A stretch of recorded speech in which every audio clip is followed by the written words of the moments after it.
তাড়াতাড়ি নাও, আমি স্নান করতে যাবো। কি গো, জানলা দিয়ে তো কে মুখ বাড়ালো? ও ঘরে তো বাবা থাকে, কেউ কি মারবে? ঠিক আছে, তুমি পর্দা টেনে দাও। বাবা পর্দাটা টেনে দিল রে। হেই, পরে হবে, আমি এখন স্নান করতে যাচ্ছি।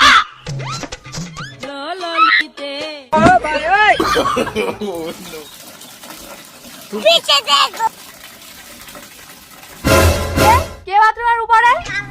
আমি গো বৌমা, কেন? গাছে একটা পেয়ারা পেকেছে তাই পারতে উঠেছি। বাথরুমে ছাদ নেই, আপনি উপরে থাকলে আমি স্নান করবো কি করে? কোনো সমস্যা নেই বৌমা, তুমি স্নান করো। ওই গো, বেরিয়ে এসো তো। কি হয়েছে ময়না? দেখো না, আমি স্নান করছি, তোমার বাবা বাথরুমের উপরে উঠে দেখছে। কই? এক্ষুনি তো ছিল, কোথায় গেল? তোমার সমস্যাটা কি বলো তো? তুমি কি আমার বাবাকে তাড়াতে চাইছো? তুমি আমাকে অবিশ্বাস করছো? আরে চুপ করো, বাবা শুনতে পেলে খারাপ ভাববে। আমি ক্লাবে যাচ্ছি। रुको जरा। বাবা আজকের মতো বাল বাল বেঁচে গেছি।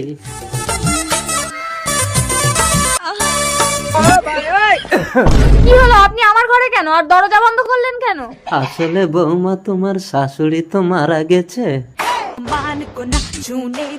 কি হয়েছে ময়না? দেখ না খোকা, তোর চরিত্রহীন বউ একটা বৃদ্ধ মানুষকে টেনে ভেতরে ঢোকাচ্ছে।